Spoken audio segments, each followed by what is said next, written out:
YCP అధినేత YS Jaganmohan Reddy ఢిల్లీలో ధర్నా చేసేందుకు రెడీ అవుతున్నారు. ఇంతకీ ఈ ధర్నా చేసేందుకు ఆయన చెప్పిన రీజన్స్ ఏంటి? దాని వెనుకున్న అసలు కారణాలేంటి? అసలు జగన్కు నిజంగా ధర్నా చేసే హక్కు, అర్హత ఉన్నాయా? జగన్ ధర్నాపై అధికార పార్టీ నేతల విమర్శలేంటి? అన్ని ప్రశ్నలే కదా. సమాధానాలు తెలుసుకునే ప్రయత్నం చేద్దాం. ఇది నేను ఒకటే హెచ్చరిస్తా ఉన్నా, ఖచ్చితంగా వీటి మీద ప్రొటెస్ట్ జరుగుతుంది. అసెంబ్లీ రోజున, గవర్నర్ ప్రసంగం రోజున ఉభయ సభలను ఉద్దేశించి గవర్నర్ మాట్లాడే ప్రసంగంలో గవర్నర్ను ఖచ్చితంగా నిలదీస్తూ, గవర్నర్ ప్రసంగాన్ని అడ్డు తగులుతూ, గవర్నర్ను ఖచ్చితంగా నిలదీస్తూ వైఎస్ఆర్సీపీ గలం విప్పుతుంది. దాని తర్వాత ఖచ్చితంగా మళ్ళీ మంగళవారము వైఎస్ఆర్సీపీకి సంబంధించిన ఎమ్మెల్సీలు, ఎమ్మెల్యేలు, ఎంపీలు, రాజ్యసభ సభ్యులు, లోక్సభ సభ్యులు అందరూ కూడా ఢిల్లీకి వెళ్తారు. వెళ్ళి బుధవారము ఢిల్లీలో సింబాలిక్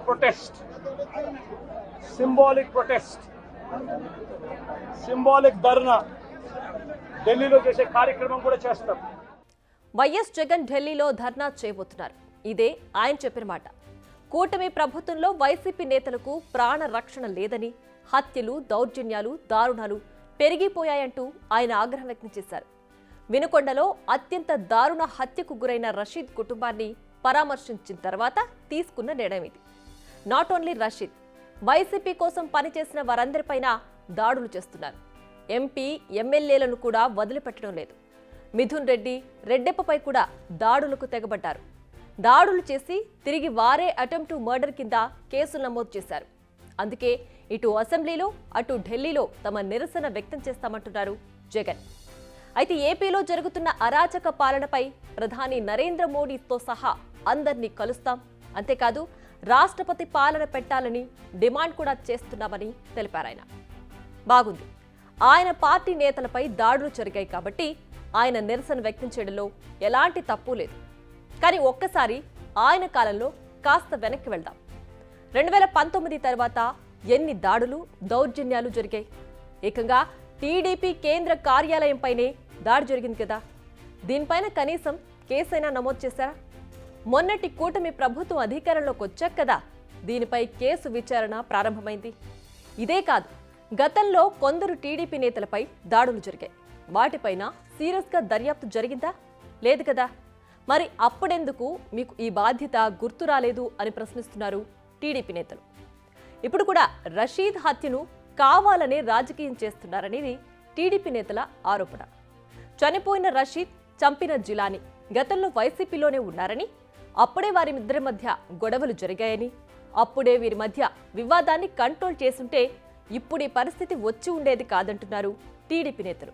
బాధిత కుటుంబం దగ్గరికి వెళ్ళి పరామర్శించడం కాదు, రాజకీయం చేయడానికి వెళ్ళాననే విధంగా వారు అక్కడ మాట్లాడడం, వారు ప్రసంగం ద్వారా మనం ఒకసారి బట్ట బయలైందని చెప్పి ఈ సందర్భంగా తెలియజేస్తున్నాం. ఎందుకంటే జరిగిన సంఘటన దగ్గరికి వెళ్ళి రేపు మేము అసెంబ్లీలో జరిగినటువంటి గవర్నర్ ప్రసంగాన్ని ఆపుతాం, అలాగే ఢిల్లీలోకి వెళ్ళి మేము ధర్నాలు చేస్తాం అంటే ఇది దేనికి సంకేతం? ఒకసారి మీరు సమాధానం చెప్పాలని చెప్పి మేము తెలియజేస్తున్నాం.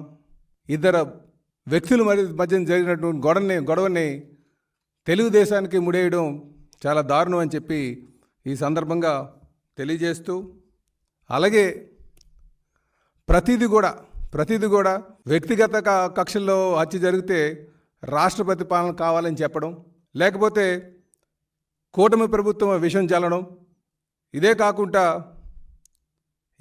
దొరికినప్పుడల్లా జరిగిన 36 రోజుల్లోనే వీరు ఎప్పటికప్పుడు ఈ ప్రభుత్వం కేవలం హత్యలు చేయడానికే అధికారంకి వచ్చిందన్న విధంగా మీరు ప్రచారం చేయడం చాలా దారుణం అని చెప్పి ఈ సందర్భంగా తెలియజేస్తూ, అయితే జగన్ ధర్నాపై ఓ కొత్త ప్రచారం కూడా పొలిటికల్ సర్కిల్స్లో జరుగుతోంది.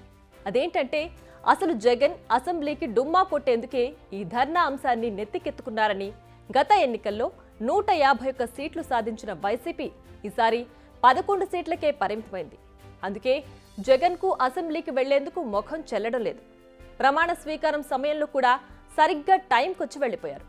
ఇప్పుడు కూడా గవర్నర్ ప్రసంగ సమయంలో వచ్చి కాసేపు ఆందోళన నిర్వహించి వెళ్లిపోవాలన్న స్కెచ్ వేశారంటూ ప్రచారం జరుగుతోంది.